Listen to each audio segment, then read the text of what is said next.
panelists today. So we have Alan Brudner, who is immediately next to me here. He's a professor emeritus, well known for his writing, of course, in law and philosophy across legal topics, private law and public law alike. Next to him, we have David Deisenhouse, who is professor of law and philosophy and the Albert Abel Chair, and whose work, again, ranges on many topics in philosophy and administrative law and constitutional law, as well as, of course, legal theory. Next to him is his co-author, Megan Pfiffer, who is a doctoral student in our program. And Mariana Prado is our last panelist here today. Mariana is, again, a professor of law and holds the William C. Graham Chair in International Law and Development, and her work concerns, as you might have guessed, law and development. Her co-author, Patricia Ferreira, is an assistant professor in transnational law at the University of Windsor and cannot be with us here today due to unforeseen circumstances, but Mariana will be ably fielding questions on their paper together today. So without more ado, I'm going to welcome Alan Brudner to present his paper.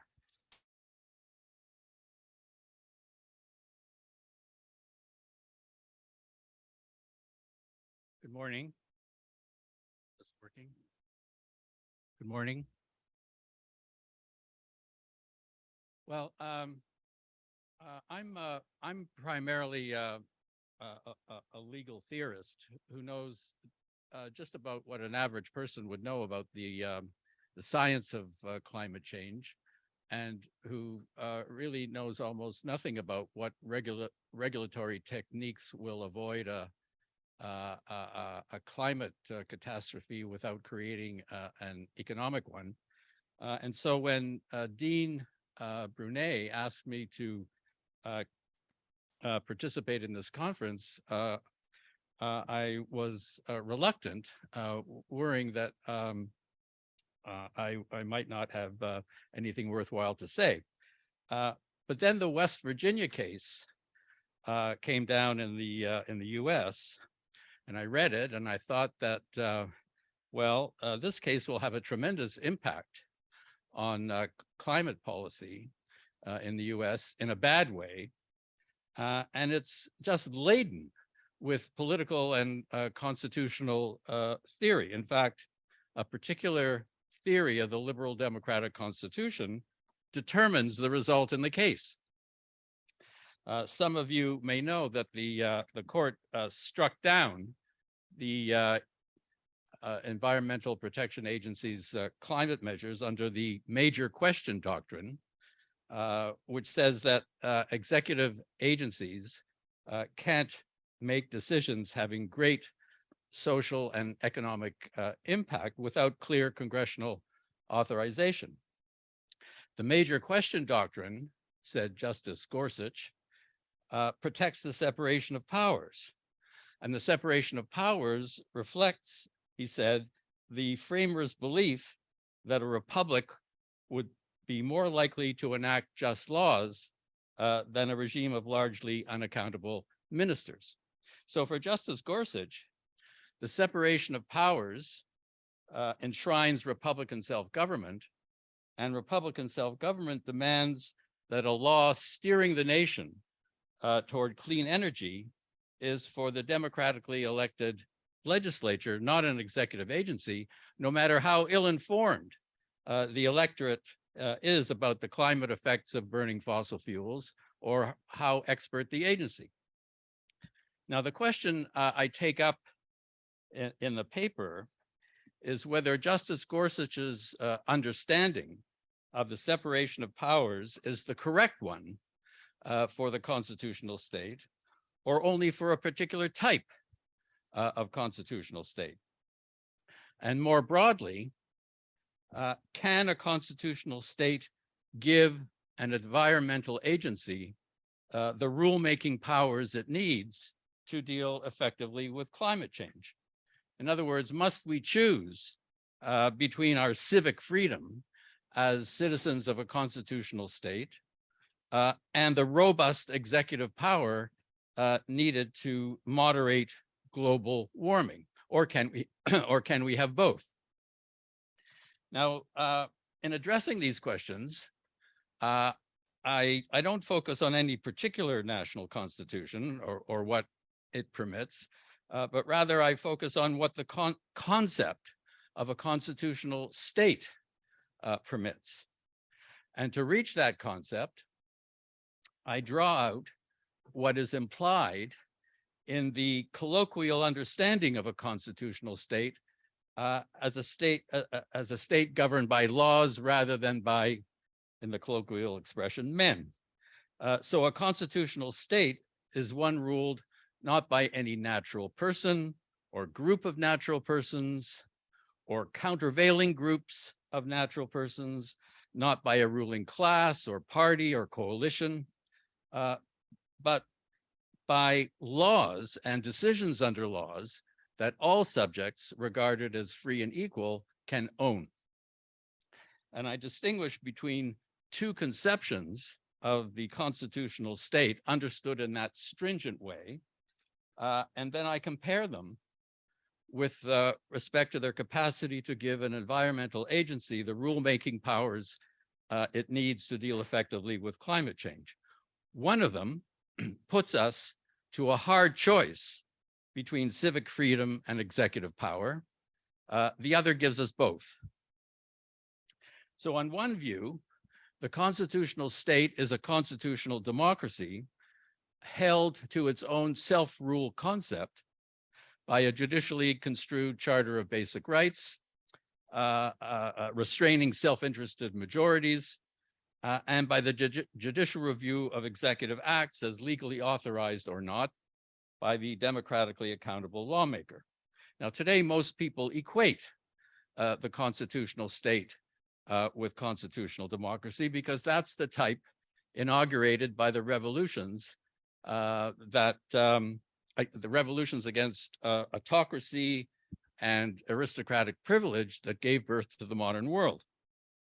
But there's another type of constitutional state, and I think it's already implicit in constitutional democracies that allow elective legislatures to delegate the power to make binding rules to non-elective executive agencies, which is to say, I think, in all of them.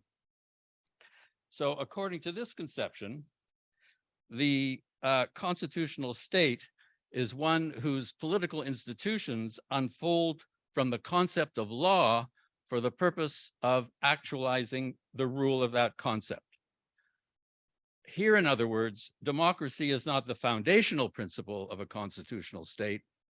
Rather, it obtains its justification from its being one element of the rule of law considered as an autonomous concept.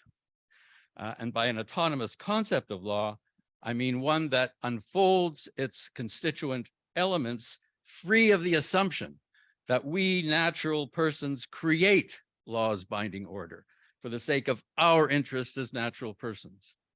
So on this alternative conception then, the constitutional state is one developed from the autonomous concept of law, and any commitment to democracy flows from and is therefore circumscribed by a consideration of what is needed for law to rule.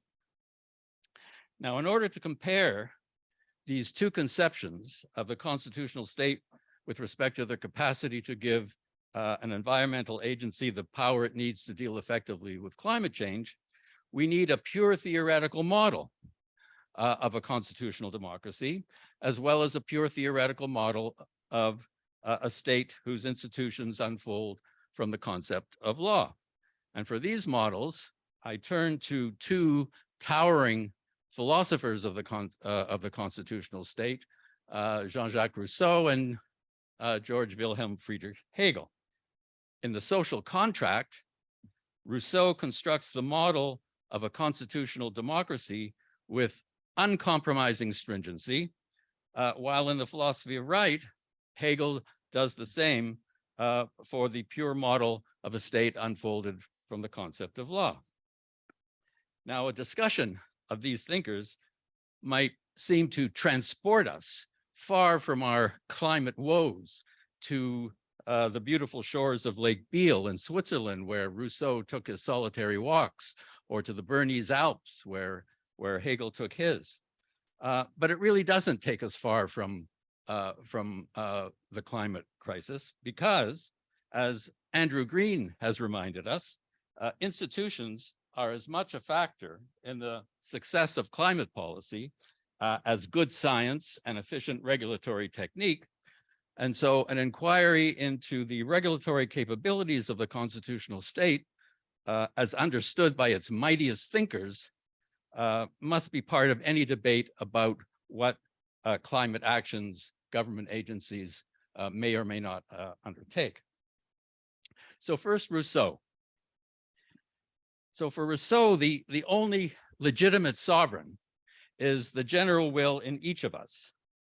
The general will in each of us wills only what all free beings would will for themselves, namely laws of equal freedom. The particular will in each of us wills its peculiar self-interest. Now, because the general will sits in the natural individual whose particular will wills its particular self-interest, it can be grasped only by a mental act of abstraction that disentangles it from a particular will equated with the self-interested will. And since the general will excludes the particular will, so too does the law that the general will wills. Law comprises only rules that come from all and that are equally binding on all. Commands directed at fewer than all are not part of law. They're decrees external to law. Now, from the fact that the only legitimate sovereign is the general will in each of us, Rousseau derives several propositions, three of which I'll mention here. First, since the general will is the disinterested will of each natural individual, it follows that the sovereign is the collective body of all citizens assembled for the purpose of exercising sovereignty. Second, since the general will is sovereign, since the general will that is sovereign excludes the particular will, it can will only general objects, only rules that bind all equally and reciprocally. And from this, it follows that the one and only function of sovereignty is legislation. Executive acts are not acts of sovereignty, Rousseau says, they're acts of magistracy. And third, the general will's sovereignty is inalienable because alienating it would mean the people subordinating itself to a natural person whose sovereignty would be false. That is, a masquerading of brute power, which can never obligate as rightful rule. But since the sovereign's sole proper function is legislation, it follows from the inalienability of the general will's sovereignty that the people's legislature may not alienate its lawmaking function to anyone else. Only the assembly may legislate. So where does this leave the executive? Well, the short answer is out in the cold. The executive is necessary to the state because the general will resident in the legislature is conceptually barred from making decisions applying to fewer than all. That's the executive's job. But since only the general will of the assembled people is sovereign, it follows that the executive stands outside the sovereign as a natural person who is subordinate to the sovereign and that can have no legitimate commanding will of its own. So with characteristic rigor, Rousseau says that in a perfect act of law, the magistrate's will should be at zero. Now, we can easily discern in this the conceptual basis for the distrust of the executive that runs through constitutional democracies and that presents itself in everything from Justice Gorsuch's worries about a ruling class of unaccountable ministers, all the way from that to, popular fears of a cabal of career civil servants forming a deep state subversive of Republican self-government. We can also easily deduce the kind of judicial review of administrative action that the pure democratic model calls for. Since the general will may not alienate its sovereignty, and since legislation is the hallmark of sovereignty, the legislature may not delegate to the executive the power to make binding rules, and so can never be presumed to have intended to do so. In other words, on the democratic model of the constitutional state, the administrative state is unconstitutional. Now, that might not have been too hard a bullet to bite for the night watchman state justified by Rousseau in 1762. Today, however, it means that the democratic model of the constitutional state lacks the means of restraining carbon emitters from intensifying the greenhouse effect to a degree perilous to life on Earth. And we see an example of this in the West Virginia case, in which the US Supreme Court, in the name of democratic self-government, invalidated the stringent emission caps placed on electricity generating plants by the EPA. Now, the discrepancy between the positive obligations that a constitutional state has toward its citizens and the powers that a constitutional democracy has to meet those obligations has led to a de facto relaxation of democracy's fetters on executive power. Notwithstanding Rousseau and Justice Gorsuch, the administrative state is with us. Executive rulemaking is a fact of life, and in most common law jurisdictions, a correctness standard of judicial review for errors of law has yielded to a reasonableness standard that cedes room for the discretion, therefore, to the independent will of government experts. So the question is whether we can reconcile these phenomena with the concept of a constitutional state without diluting the concept to admit some form of executive and climate authoritarianism.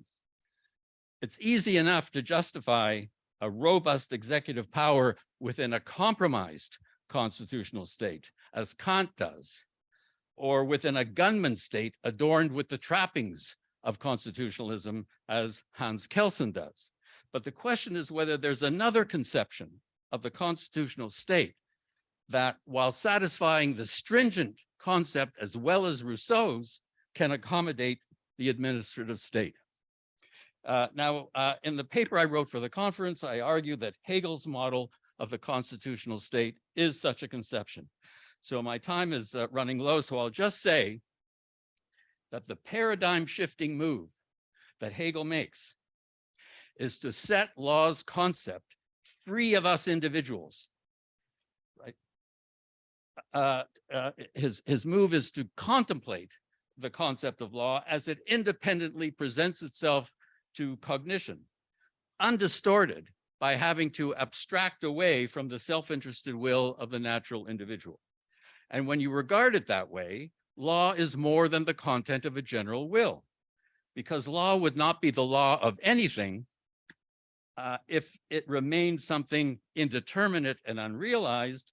Law's concept embraces not only general rules of equal freedom, but also the process whereby these laws are realized as laws, by judging cases under them, by formulating the more determinate rules needed to actualize the general ones in particular situations for particular classes of people, and by compelling obedience to them so as to bring human activity under the rule of law. So law's concept embraces both the generality of legislation and the particularity of execution as mutually complementary sides of law. And it's that whole concept, not any part of it, that's sovereign.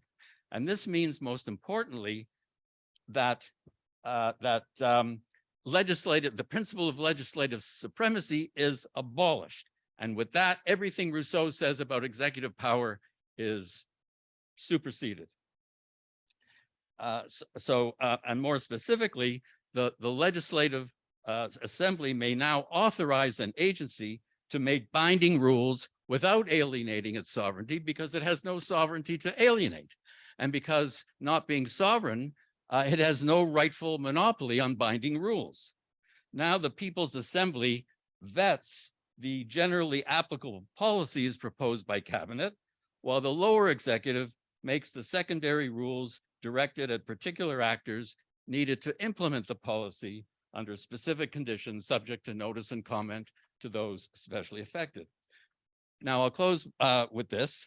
The implications of all this for climate, for the climate question are the following. In a constitutional state, executive action on the climate must be constrained by the separation of powers, but the separation need not be understood simply as one between legislation and adjudication, or between legislation and commanding. Most generally, the separation is one between the universal and its determination. So therefore, it can also be understood as a separation between the power to set general policies applicable to all and approved by all, and the power to translate these policies into determinate rules for particular classes of actors subject to input by these actors. And this means that Justice Gorsuch was wrong to say that in the West Virginia case, that the legislature may not, under a general policy, set up an agency to settle major questions of implementation.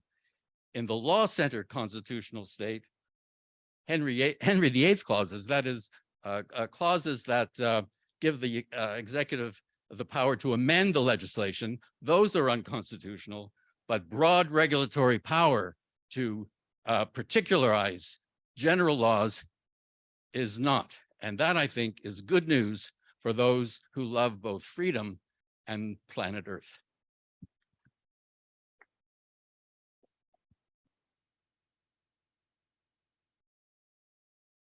Okay, thank you, Alan. That was great. So we have David and Megan now. So I don't know if you want to take this in from the chairs or up at the podium. Okay, wonderful. Oh, yeah. I think you have one next to you. Okay.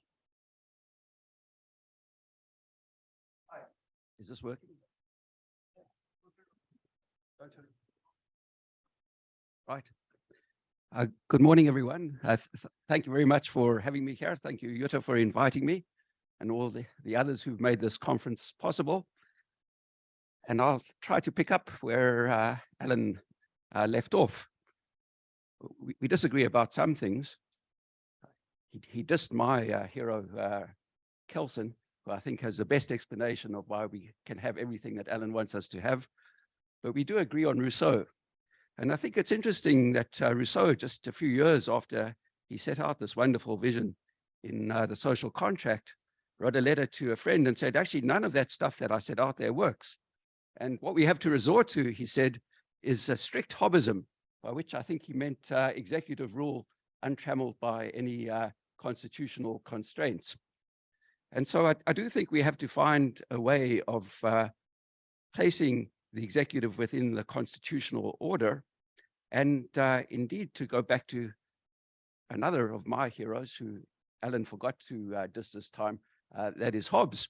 If one looks to Hobbes and sees his understanding of sovereignty, for Hobbes, all the institutions that we associate with the legal state are part of the exercise of sovereignty. So there's no alienation of sovereignty that any one institution can do. And the executive is as much involved in the exercise of sovereignty as the legislature. But I think the tricky part is to show how this can all happen subject to the rule of law.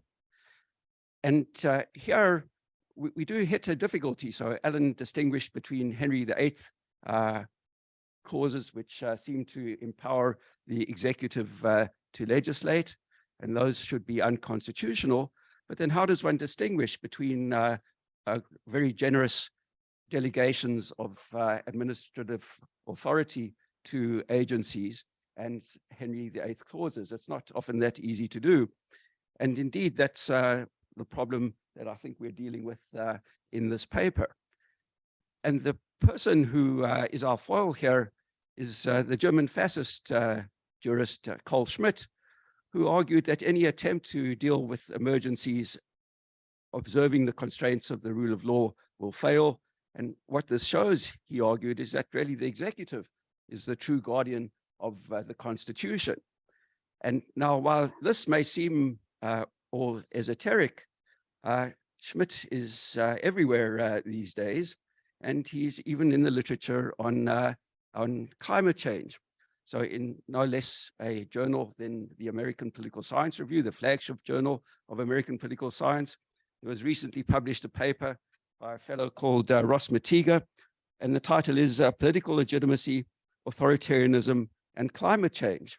And I think the thrust of this article is that we are going to have to resort to kind of Schmittian authoritarianism if we are going to respond appropriately to the climate emergency.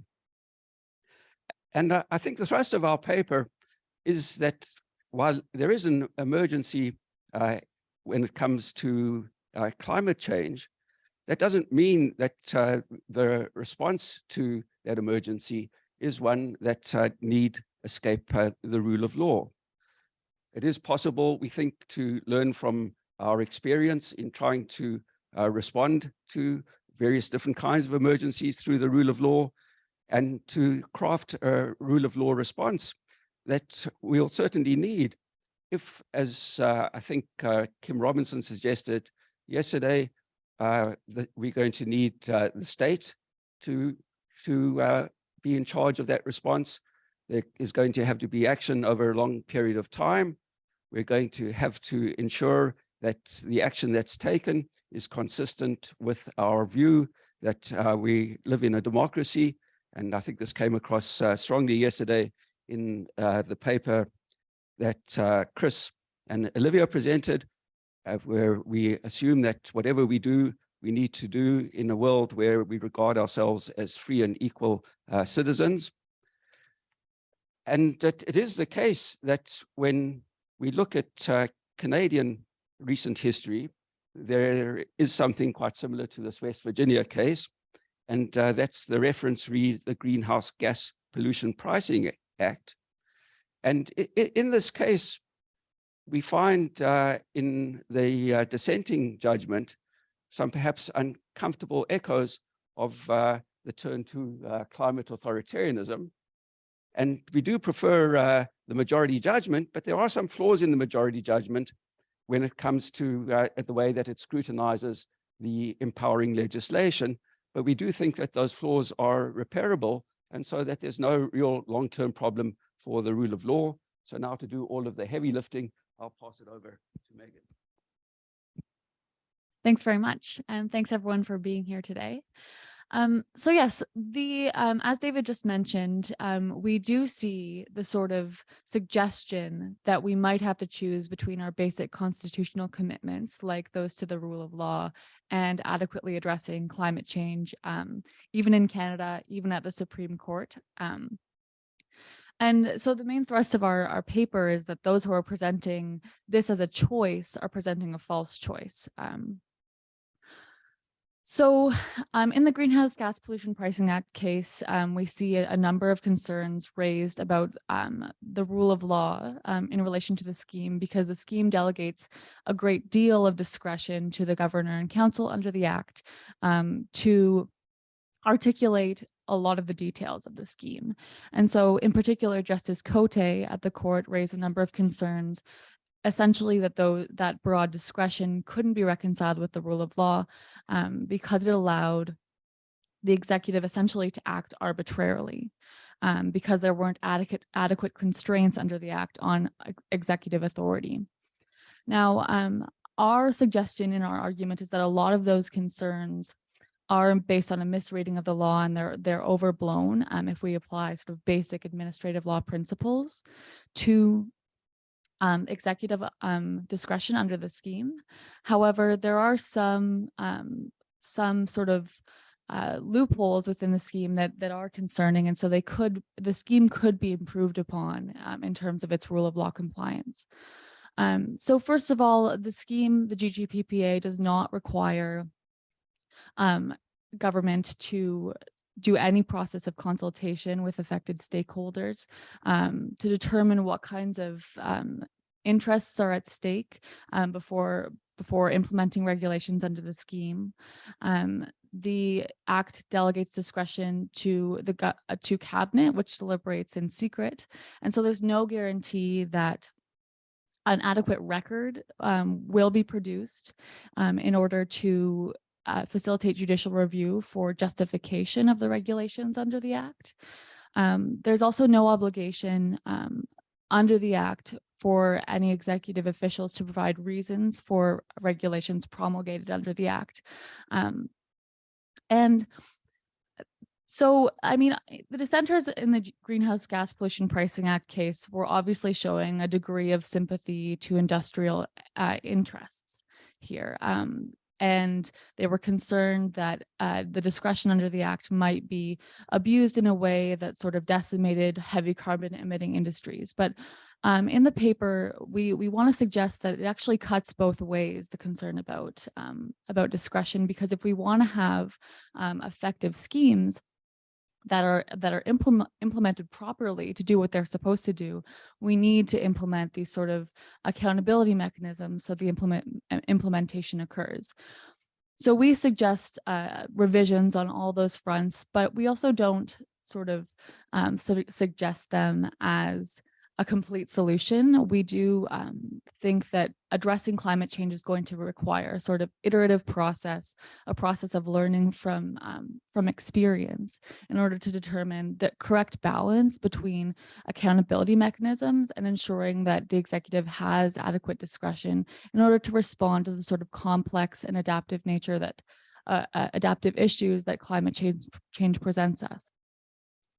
But we think that our basic constitutional commitments are something worth fighting for and something that is capable of being sufficiently resilient to respond to the climate crisis, so long as sort of all levels of government engage in a sort of concerted and coordinated process together to ensure adequate accountability.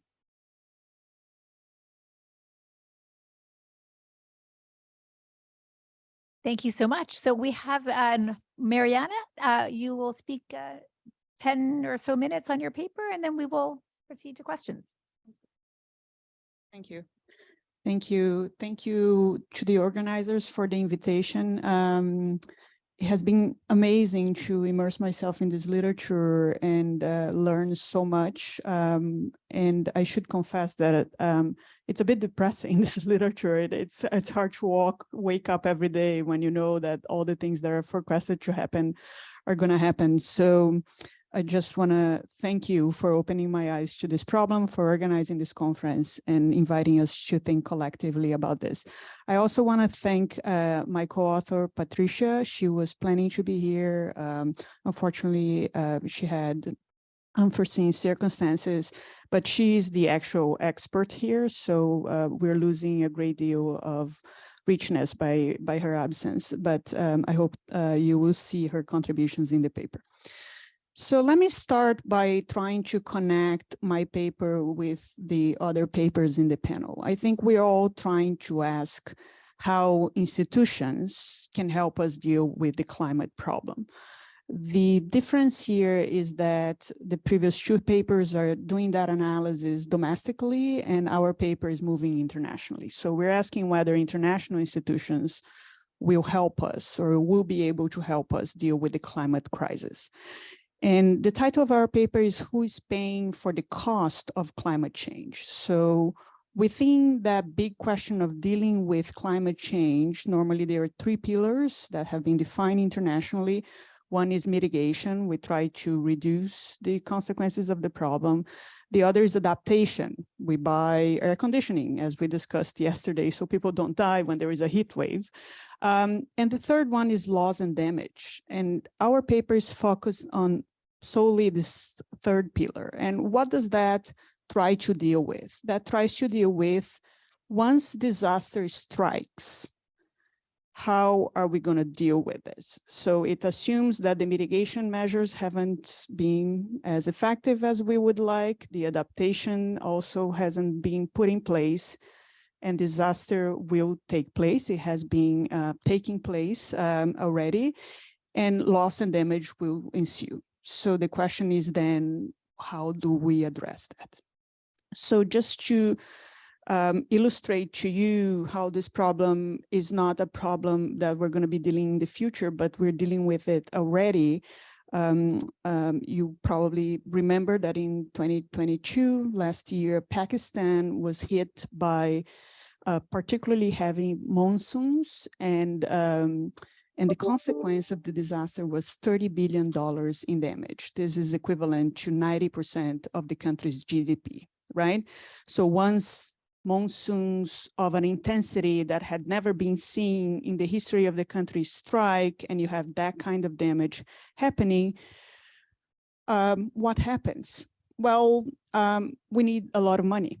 The country will need money to take emergency measures, take care of the people affected, relocate people who have been, who have lost their homes, provide healthcare to those that have been impacted. So there is a lot of emergency funding that needs to come in quite immediately and quite fast in order to help the countries affected to deal with the problem.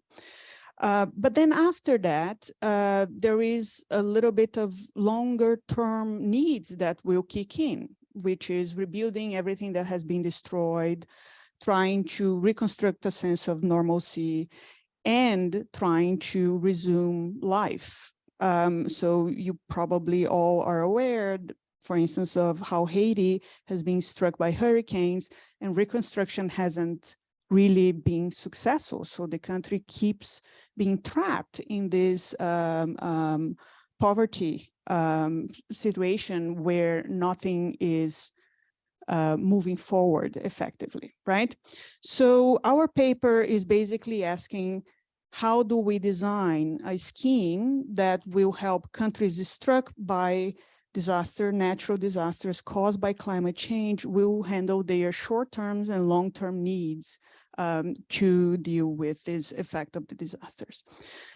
So the paper walks you through basically the international attempts to deal with this problem. And we start by telling the story of what has happened within the United Nations framework in this context, right? So we go back to the 1980s when developing countries, especially the vulnerable nations, meaning the island nations that are going to be submerged by the effects of climate change, had made a call to have an insurance fund with money provided by developed nations, which are the larger emitters. So these are the people who cause the problem. And this money would be deployed to the nations that are being impacted by the consequences of climate change, especially what we call the V20, which is the vulnerable 20 countries that are going to be these small island nations that are going to very likely disappear as a consequence of climate change. As you probably can guess, that didn't fly. The proposal wasn't well received by developed nations. There was a lot of resistance. But the topic of loss and damage kept being brought up in this international sphere. So in 2013, after much lobbying, a mechanism was created in order to address loss and damage. This is known as the Warsaw International Mechanism. And the idea here was that the United Nations were going to start adopting measures in order to provide help for developing nations, including financial help in order to address loss and damage related to climate change. Okay, this mechanism created in 2013 was then followed by the inclusion of an article in the Paris Agreement in 2015, that it's an exclusive article dealing with loss and damage, which again agrees that money needs to flow from developed countries to developing nations in order to address loss and damage. What is the catch? The catch is, if you go back to the proposal initially made in the 80s by these vulnerable nations, the vulnerable nations were thinking about some form of liability system, meaning you cause the damage, you pay for it. And as you can imagine, the developed nations are not very happy with this framing of liability. So the negotiations about including some form of loss and damage in the United Nations framework has evolved to have a reference to loss and damage, but the developed nations have made sure to make it very explicit that there is no liability attached to it, meaning these developed nations will make voluntary contributions in the amounts that they want to make in order to help deal with funding for loss and damage. So since 2015, the Warsaw International Mechanism has done not much. They have focused on knowledge mobilization. There has been meetings, there has been committees, but not much has happened on that front. And justifiably so, developing nations, especially the V20, the vulnerable countries, are frustrated with the status quo, okay? So this is what's happening in the United Nations front. Our paper then walks out of the United Nations to take a look at what's happening outside. And funny enough, in 2017, there is the creation of a partnership, a global partnership called Insu-Resilience, which tries to address loss and damage within the context of climate change outside of the UN framework, okay? So this partnership involves the V20, the 20 vulnerable countries, the G20, private companies, NGOs, academic institutions. So it's a global partnership that involves state and non-state actors. And it actually has been doing a lot of work. So first, they managed to get funding, which is something that the Warsaw International Mechanism hasn't obtained until now. This funding has been deployed to developing countries, sometimes to establish concrete mechanisms to deal with loss and damage, sometimes in partnership. So they're just trying to help either financially or with technical assistance, these developing countries. And what is it that concretely they are doing? Well, developing countries are, one, setting up, for instance, what is known as sovereign funds. What does that mean? Well, you take some money out of your budget and you put on a safe place in order for you to have cash when disaster strikes. Because we're talking about relatively poor nations, a number of these nations have limited funds to put in these funds. So they have been pooling funds. So a group of developing nations will come together, pool their resources into a sovereign fund. And sometimes they use these funds actually to buy insurance. But because they're buying insurance collectively from the fund, they manage to reduce the price of the insurance that they are paying. So they are insured in case disaster strikes, but with a collective pooling that allows them to reduce the price that they are paying for insurance. Another mechanism that has been used, for instance, is called CAT bonds, catastrophe bonds. So some developing countries are issuing bonds where the investors are betting no catastrophe will hit. And if it doesn't, they get their returns. If a catastrophe hits, they don't get their returns and the developing country gets to keep the money and use it. So this is another mechanism that Insu-Resilience is trying to help these developing countries to set up. So what's the main argument of our paper? We bring a concept that I have developed with a colleague who was here yesterday, Michael Trebilco, called institutional bypass, in order to say that Insu-Resilience is actually an institutional bypass of the UN system, and more specifically, the Warsaw International Mechanism. So very briefly, what is a bypass? I'm not going to walk you through the entire technicalities of the concept, but just for you to grasp intuitively the idea.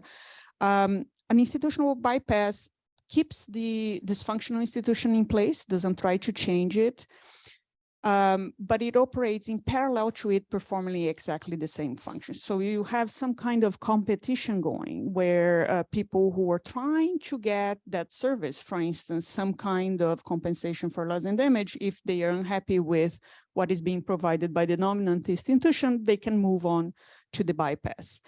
And it's called a bypass only if this alternative pathway offers something that the original institution wasn't able to offer. So it's trying in some way to be superior to the pre-existing and dysfunctional institution, right? So you can test whether it's indeed superior by seeing whether people are moving to the bypass and leaving the pre-existing institution at sea. So, so our argument is that insul resilience is a bypass of something that wasn't working. We believe that insul resilience has actually created a parallel institution that has allowed the conversation to move forward in a way that it wasn't able to move forward within the context of the United Nations because of all the intricacies of this international system that, you know, and I think we heard in the keynote yesterday, consensus is a big rule there and brings a lot of obstacles for any action to be implemented. And I think we leave quite open in the paper whether this is good or bad. So while we make a descriptive claim that this is a bypass, I think there is a normative discussion we need to have about whether this is going to lead to a better result at the end of the day or not. So in the interest of time, I'll leave that for the Q&A. Thank you very much.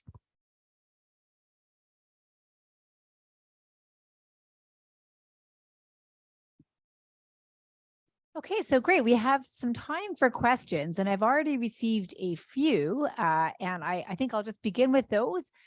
So you can either send in your questions by, actually, I don't even know the technology here, Slido, I think it's called, or you can just raise your hand as the conversation gets going, and then I can call on you. But I'm gonna just start first with the questions that I've already received. So for David and for Megan, actually, we have some questions specifically addressed to you from the audience. And one of these really asks whether you think accountability to future generations is actually a feasible form of accountability that, you know, for instance, you can imagine, you know, being recognized in law. And so this is a question from Marcus Gehring, who points out that in Neubauer, the German Constitutional Court actually asked the government to be accountable to future generations directly. So what are your thoughts on that?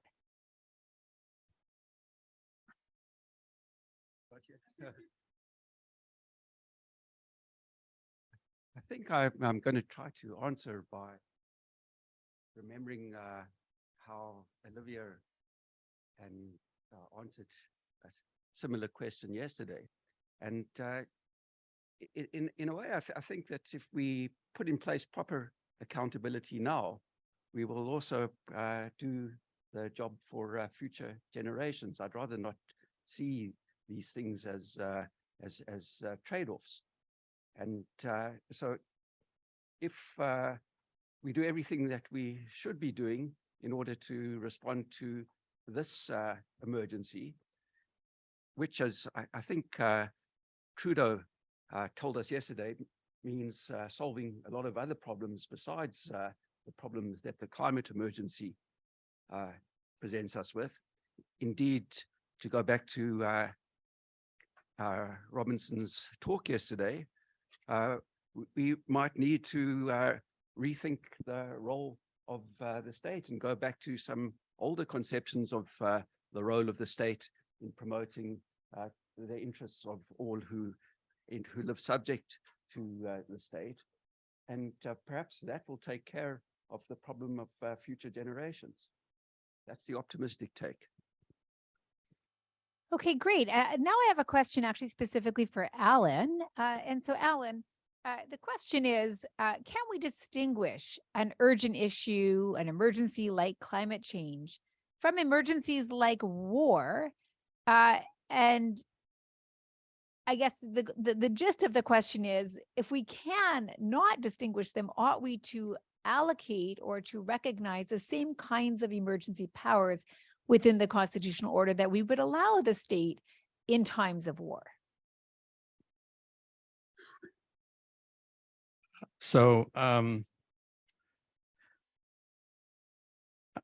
don't really think we need to characterize the climate problem as an emergency to get the kind of executive power that we need to deal with the climate crisis. I mean, I suppose if we characterized the climate problem as an emergency, well, then the solution is kind of easy, because in emergencies, we say that for the sake of the constitutional order, we can do things that we ordinarily wouldn't do. But we don't have to go that far. We don't have to characterize the climate problem as an emergency. We can just simply see it as a as a problem that we have to deal with, and we can under a particular conception of a constitutional state, we can get the executive power needed to deal with it without invoking any kind of emergency power. So I think I think the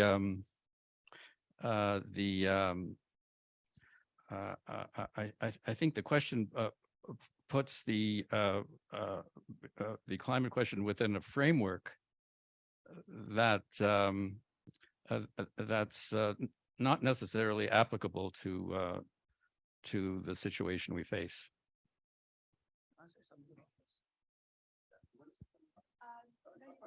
Okay, sure. So maybe I would give a slightly different response to that question. I think that there are powerful arguments to the effect that climate change is an emergency. It is different in many ways to war, but there are arguments out there in the literature on environmental law to the effect that climate change has sort of two epistemic features that align it very much with situations like wartime. So that's the sort of inability to predict in advance when a disaster will occur, and an inability to know how to respond once a disaster emerges. Now, what I would push back against are the types of extreme powers and the sort of carte blanche that has historically been given to government in times of wartime. And that's the thrust of our paper, that it's not absolutely necessary to give government carte blanche in times of emergency, and we can think about how to adapt our basic constitutional commitments so that they can allow for adequate discretion required to address emergencies, while also maintaining things like the rule of law. Well, thank you very much for saying much more articulately than what I wanted to say. But I thought I would make one quick point. So I found the quote from Rousseau. So Rousseau, 5 years after setting out his theory in the social contract, writes a letter saying that he's given up on all of that. The only solution, he says, to the great problem of politics, of subjecting the sovereign to law, is to establish a despotism that is arbitrary and indeed the most arbitrary possible.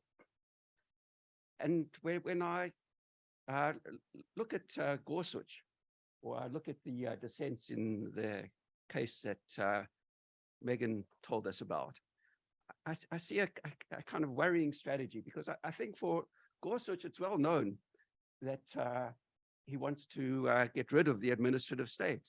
So it's no surprise that he comes out with a judgment like this.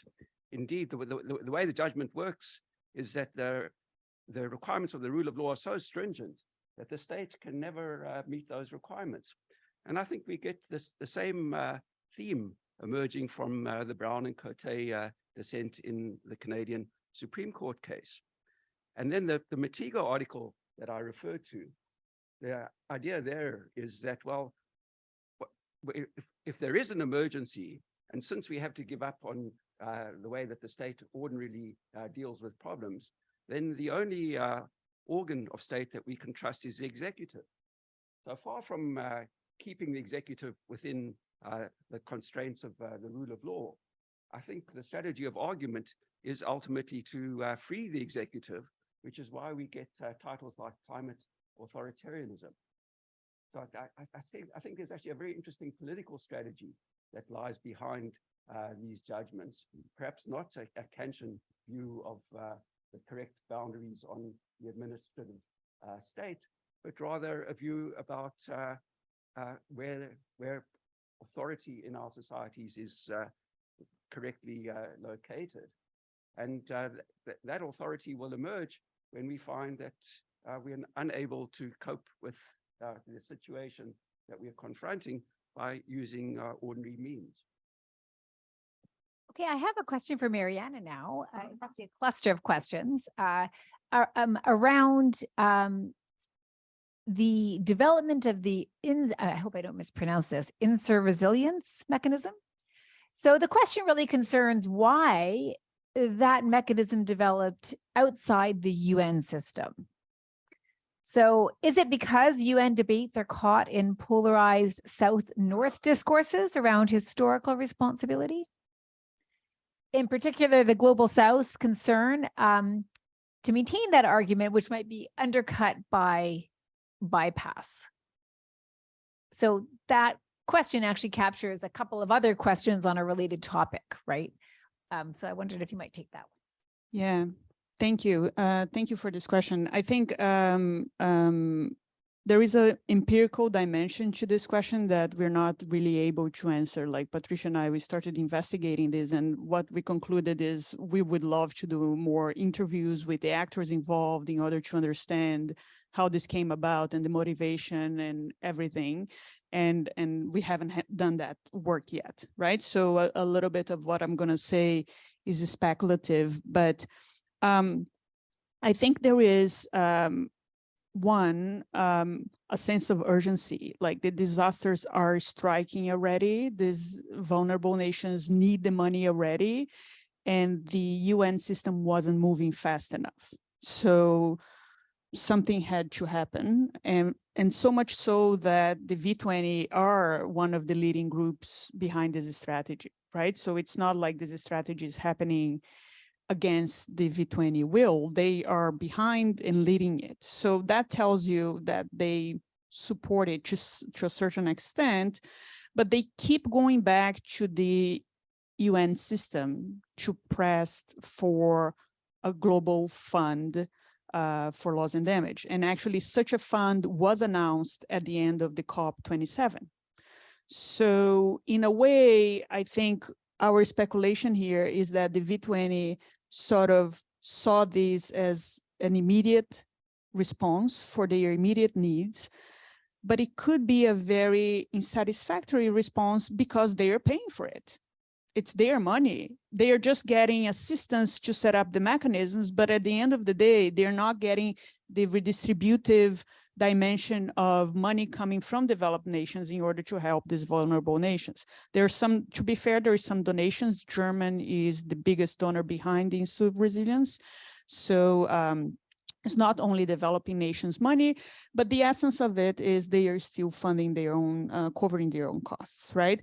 So I think this sense of urgency raises an interesting question about what will happen once this United Nations Loss and Damage Fund is established, which is, will the United Nations Loss and Damage Fund be robust enough and address the concerns of the V20 that will make insur resilience unnecessary, and then we can get away with insur resilience because the UN system will take care of everything? Or will they now be operating in complementary fashion, meaning the UN fund will perform certain functions, especially the more redistributive ones, but the volume of money that's required to deal with the damage that's going to occur, everybody, the entire literature maps this out, so far is not sufficient. Like you would need a volume that we don't have yet. So there is a possibility that the UN fund will be established, but will not have the total amount of money required, and we will need complementary funds. So the two of them will operate complementary, right? And let me just add one more, and I'm just sharing a puzzle that Patricia and I have, which is the emerging economies, the BRICS, right? So if you think about the BRICS, they are in a sort of a funny situation because the V20 are very poor nations, very small nations, and the developed countries are the big emitters. The BRICS are Brazil, Russia, India, and China, which are growing they're big emitters, but they also want to ride on the road of being developing nation and therefore being the ones benefiting from transfers from developed countries. They also have a claim that the developed nations developed and had economic growth because they could emit, and now they shouldn't be curtailed their chance to do so. So there is a little bit of this discourse that presents a false trade-off between growth and protection of climate, right? So China, India, and Brazil are a bit of funny actors in this game, right? Because sometimes they side with the developed nations, sometimes they side with the vulnerable nations, depending on what suits their interests. And for insular resilience, only India is part of it. So that's another dimension that Patricia and I would love to explore, which is why Brazil and China, for instance, are not joining the global partnership. But questions to be answered. Okay, I'm going to just stick with Mariana for one further question, and then I'm going to open it to people who are here in the room.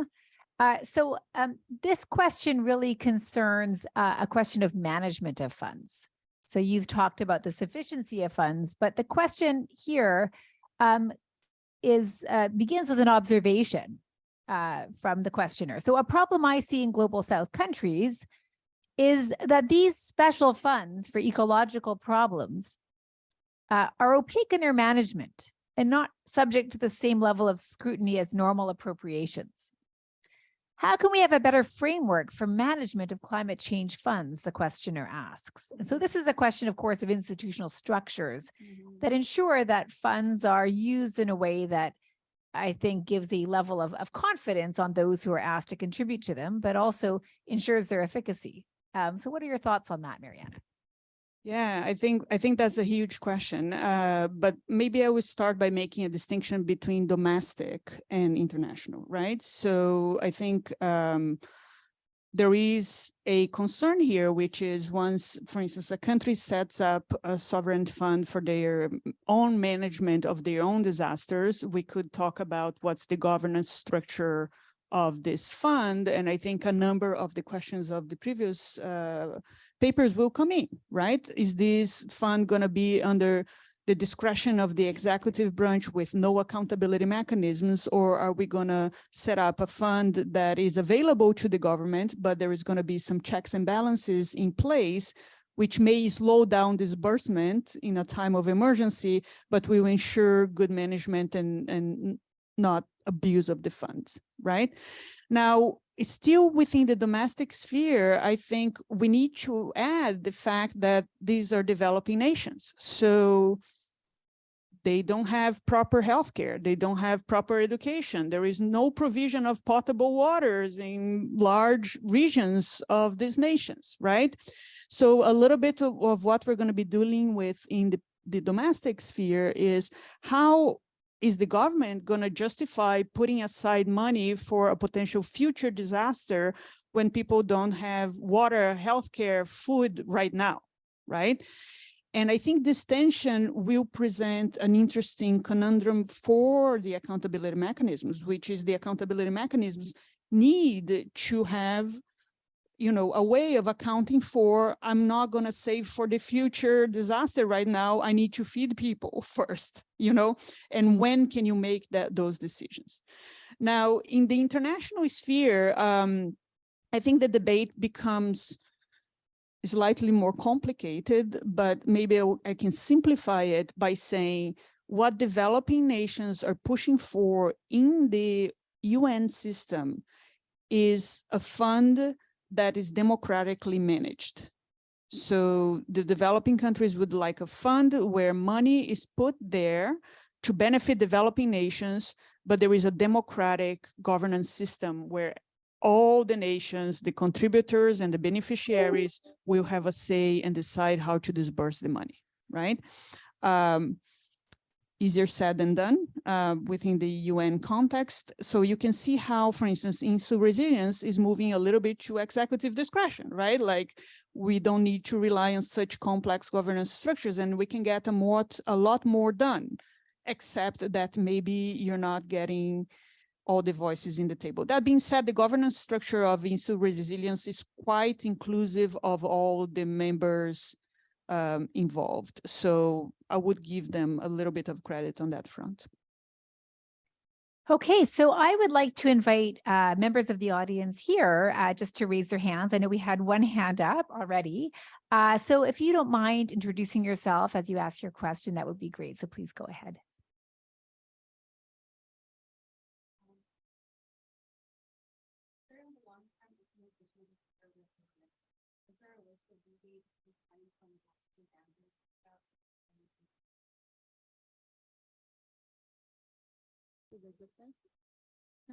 Okay,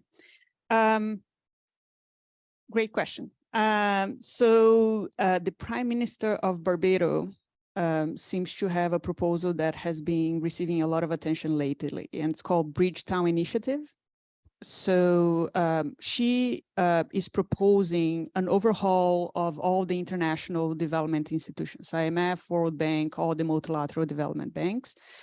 And the idea is, you know, we get away of this discussion of contributions by developed nations, and we move to a system of financing for developed nations that's already in place, IMF and World Bank being the Bretton Woods institutions that do that.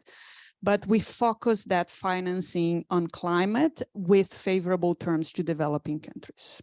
Okay, so this idea has been touted as one of the most promising ideas that has been proposed recently. And how do you do that? She concretely has very interesting suggestions. So just to give you a few examples, right? The World Bank has something called special drawing rights, which I think the keynote mentioned yesterday. This is a special fund reserved for developed nations. So the Bridgetown Initiative is saying, why don't we extend access to this special reserve of money to developing nations and increase the amount of money available to them? Second, normally developing nations, when they borrow money internationally, they pay up to 8 times more than developed nations for money they're borrowing, right? So while developed nations borrow money at 1 or 2%, developing countries are borrowing money at 9, 10, sometimes 14, 16%. Okay, so Mia Mottley, the Prime Minister of Barbados, is saying why the World Bank is not stepping in to provide loans to developing countries that have the interest rates offered to developed nations in the market, which would be, again, an idea that could be implemented, but not right now. We would need actually to change the capital requirements of these banks in order to allow for that to happen. So now these development banks comply with a lot of banking regulations, including having reserves, right? So we would need to allow them to take a lot more risk in their lending in order for this to be possible. But I think her argument is we need to allow that to take place to make this money readily available for developing nations.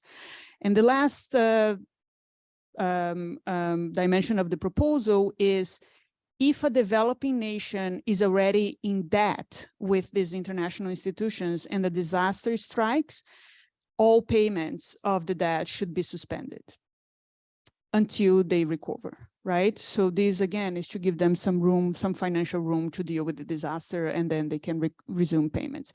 So this restructuring of the international financial system, especially the development institutions, is yet another possibility, right, that could come into play in addition to the UN fund, in addition to issue resilience. So you start to see all this multiple initiatives popping up that may, as I said, complement each other in a way. Okay, so we actually have a question from a gentleman here in the second row. Yes, thank you very much. You already asked some of my questions, so I feel slightly scary. I had a question for the legal philosophers. There's a sort of debate in sort of environmental sustainable development circles that we really need climate change as an objective of states in the constitutional text in order to fully address all dimensions of climate change. And I was wondering what you thought about that. About 7 of the world's over 200 constitutions have such an explicit reference. We've seen in Neubauer that it might not actually be necessary to use existing constitutional texts in order to address the climate crisis.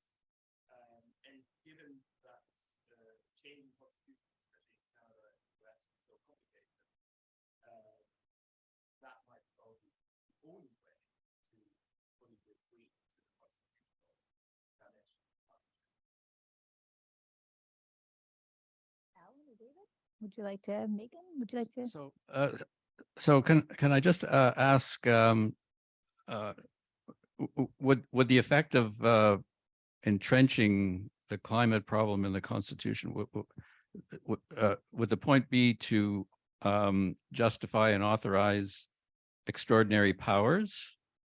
Is that the point? No, it gives it more weight in the balancing private individual rights, liberty and freedom versus the objective of the state to address climate change. So it's just the constitution that I'm more familiar with is the German constitution. There we have objectives of state like democracy, the social state, the rule of law, and then sustainable development is one of those objectives under So in the Canadian Constitution, we as you might know, we already have a limitation clause in Section 1 of the Charter that permits justifiable limits on the rights and freedoms protected in the Charter. That, I would say, gives governments all the power they need. I worry that if you give special weight to the climate problem, that would mean, since we already have a reasonable limits justification, that might mean, well, we can have unreasonable limits on, like the Distinct Society Clause, so I would say that we already have the resources we need within Section 1 of the Charter. David and Megan, would you like to offer answers? I can jump in. So I think this takes us squarely back to Chris and Olivia's paper yesterday. I think some of our basic constitutional commitments in the Canadian Charter to things like equality, liberty, security of the person, in principle, sort of ground protection of the environment.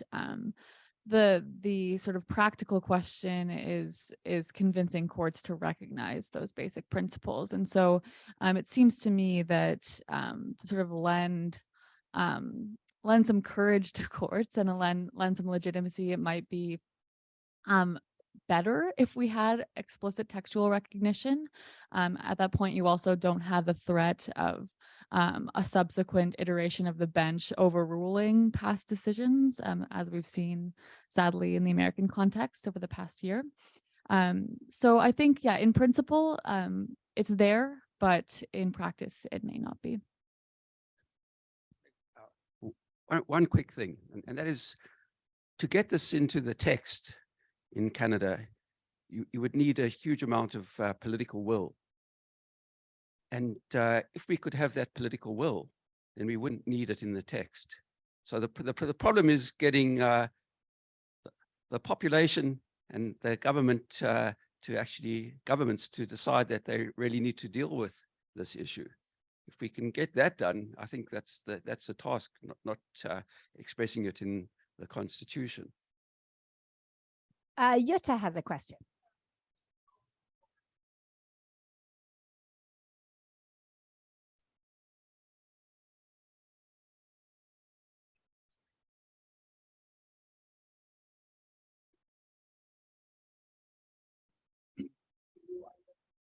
have the impression more that it's actually, it may be that it's those that want to resist climate action that are making the argument that we need more executive power, so that we're in a situation where those that want climate action also have to go and defend the rule of law. Is there anything to that, or am I paranoid? I don't think you're paranoid at all. I think there's one has to distinguish between the administrative state and the executive. And if one makes that distinction, then the executive is whoever is at the pinnacle of political power. And I do think that what one sees in the West Virginia case and also in the dissent in the Canadian Supreme Court case is a desire to get rid of or to hamstring the administrative state. And then a consequence of that is, I think, empowering the executive. So to put it in very blunt terms, you get rid of the administrative state, and then you have Trump. Okay, we have another question right next to Jutta. Yes, please.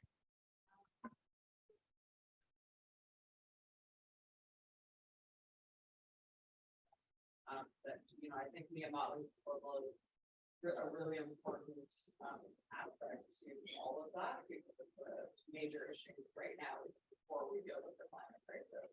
So I think it has to be incorporated into the discussion. And I'm just curious about this short resilience, whether they're also contemplating not just sufficiency of funds and management of funds, but who's going to be deliberating the funds. Because you mentioned that the 80 example, I mean, efficiency of funds is not the issue. There was $8 billion to then have to be replaced. I think households in America donated. But the problem is that the Red Cross and other actors, and the North actors, those plans for the mission that he put together. I mean, that was funded in a way that was very, that bypassed local institutions and knowledge and really created barely anything at the end of the day. And so I'm curious if that was part of the discussion, on a high level. So thank you for that, Sandra. I haven't seen that in the literature, and I think that's a super important discussion, right? Which is the literature is trying to discuss what are the governance structures that need to be in place for the funds to be gathered, for the funds to be disbursed. But I think what you're referring to is who is managing the funds once they are disbursed? How are we coordinating what is often fragmented efforts to deal with the emergency, right? That sometimes are working at cross purposes. So I haven't seen that discussion, which I think I agree with you. It's a huge gap, right? Let me just add one note, which is the philanthropy here, right? Which I think everybody agrees that developed nations alone or international institutions alone are not going to come up with the amount of money we need. So private sector, we need to come in. And everybody's looking at philanthropy as this pot of money that is significant. And if they can join forces with the UN fund or some of these existing initiatives like Insul Resilience, you can really boost the amount of funds available, right? The problem is exactly what you mentioned, right? Like Bill Gates can join forces, but he can also just say, no, I'm going to go on my own and try my own governance structure with my own priorities, with my own initiative. And then the result is this incredible fragmentation, right? So you have Bill Gates trying to do one thing and the UN fund trying to do another thing and the Insul Resilience trying to do another thing. And sometimes even at this very high level, they're working at cross purposes, right? So I think we really need to, one, look at philanthropy, but two, look at fragmentation. I mean, and I think this is one of the points in which just the creation of Insul Resilience creates this question, right? Like, is this fragmenting a system where everybody should just be focusing their efforts in one place? And then I agree with you. We need to have this high-level discussion about the governance structure to set up a scheme to have the money available, and then we're going to need to totally address the implementation. And let me just press on this point of fragmentation. The World Economic Forum last year created a mechanism that's very similar to insular resilience. So here we are, right? Now there is insular resilience. Now there is the World Economic Forum initiative. I may have written down it somewhere here. And if we keep going, and then Bill Gates may come in with his own scheme, right? So if we keep going at this rate, I think we may end up having the same problem that we have had with foreign aid for development for decades now, right? So yeah, not a very optimistic note, so I agree with you. Okay, so we have 3 questions from the audience, and we have about 8 minutes. So I'm going to start with a question. The second row really is on fire with another member of the audience in the second row. You can begin. Yes. Toronto Metropolitan. I have a question that goes back to the balancing between executive, legislative, and judicial power in our democracies. And it goes to declarations of climate emergency. And we've been using the word emergency today a lot. And I know that some human rights scholars are a bit wary of this framing, because obviously proper states of emergency can lead to suspensions of human rights. So I would like to hear your thoughts on that. Justin Stacey has a great article on the paradox of declarations of climate emergency. We have one in Toronto since 2019. There's some at the federal, at the UN level. The Secretary General is continuously using the framing of emergency. There's maybe a bit of fatigue around that. I don't know if it's effective, but as I said, formal declarations could also lead to a very significant rebalancing of the powers within our state.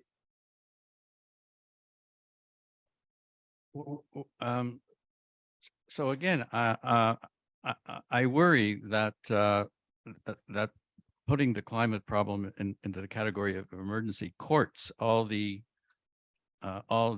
dangers of emergency powers and what sort of limitations on human rights that would mean.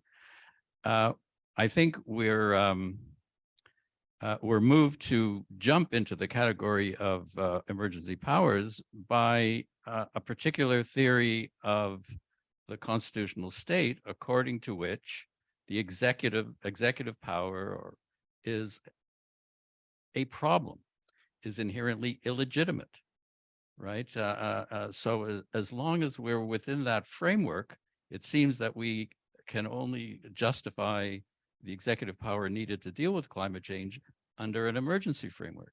But if we move to a different model of the constitutional state that sees the executive as equal to the legislature, it has a different role. Its role is to implement, to make determinate, and so on. What's general, it has a different role, but they are equal. If we move to that framework, then we don't need emergency powers to deal with the climate crisis, and we don't need to court the dangers of emergency powers. We have all the resources we need. Megan, David, do you want to respond? I don't want to just repeat what Megan said earlier, but if one looks at the federal statute, which deals with emergency powers in Canada, even if those powers are invoked, those powers are heavily circumscribed by rule of law constraints and by the constraints of that are in the charter. And since the Second World War, I think there has been a shift away from an understanding of what's appropriate in an emergency. And the shift is to supposing that the fact that there's an emergency doesn't mean that what used to get called emergency powers have to be invoked, which is something like martial law. The law is suspended. Why? Because there's an emergency. Law doesn't have to be suspended. There are ways of coping with emergency situations which are completely consistent with our commitment to the rule of law. So I think the problem comes through supposing that because we designate a situation as an emergency, therefore something like emergency powers need to be invoked. If it's the case that somehow the thought that emergency powers have to be invoked because there's an emergency, maybe we should get rid of talk of emergencies altogether. But the alternative strategy is to say, well, there is an emergency, there's a climate emergency, but why suppose that it follows from that the executive now can act in completely unconstrained ways to respond to the situation. Okay, so fourth row, Grace Vetter, please.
Or individualistic agendas like being pushed and so I'm thinking like you think perhaps that more like stringent or like accountable frameworks for perhaps education in like all the different countries, or like more multilateral agreements would be better to like shift and like go away from these Okay, so I'm going to assign that to Mariana, to whom I think it's a draft. But Mariana, do you mind restating sort of the gist of the question so that it can satisfy everyone around the room?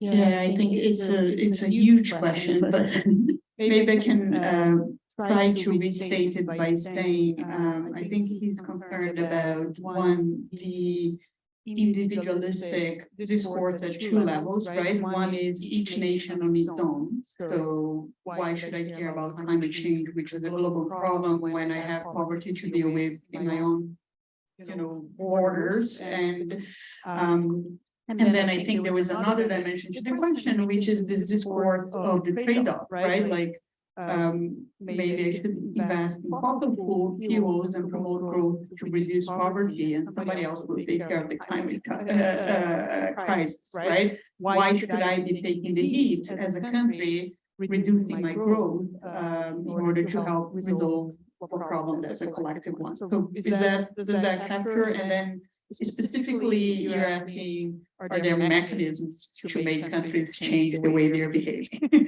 I think, again, I keep going back to the distinction between domestic and international, right? But domestically, I think what we have seen in a lot of nations is a decay of democratic institutions, support to populism, and some of these populists have been climate deniers, right? So Trump and Bolsonaro in Brazil are two of the primary examples. So I think there is a level of it that it's at the very basic level of how do we address what voters are choosing and how do we cope with populism, which I think is an enormous question with a very vast literature that needs to be part of this conversation, right? I think you talked about multilateral agreements. To what extent can they sort of constrain a little bit the choices of these countries? I think that's a very interesting thought. I have a doctorate student from Brazil who is working right now on a doctorate dissertation to show the enormous influence that, for instance, these international trade agreements, or even the OECD has on non-OECD countries. A lot of our regulatory apparatus in Brazil comes from imposition, right? Either in trade agreements, we need to have certain regulatory guarantees in place in order to engage in trade, or the OECD has this good regulatory governance framework that they go around telling all countries you need to have that, and normally developing countries abide, right? So I think your questions is sort of pointing to the fact that there is this soft power mechanism that perhaps could be deployed in order to push countries to move forward with more effective climate change measures. And I think just one final note on the discourse about climate versus growth. I think one of the most interesting books out there on this is Paul Collier's book, because Paul Collier sort of shows that sometimes there are trade-offs and sometimes they're not. So pushing this debate as a yes or no question or a black and white question, either growth can be promoted with protection of climate or it cannot, is not very helpful. It's more helpful for us to talk about when this growth can be combined with climate and then try to explore what kind of measures can advance on that front. So not much of an answer, but I think the soft power mechanisms need to be looked into for sure. Okay, well, wonderful. And with apologies to those of you who had questions still, we'll bring this panel to a close with thanks to our wonderful panelists and to a very engaged audience. So thank you all.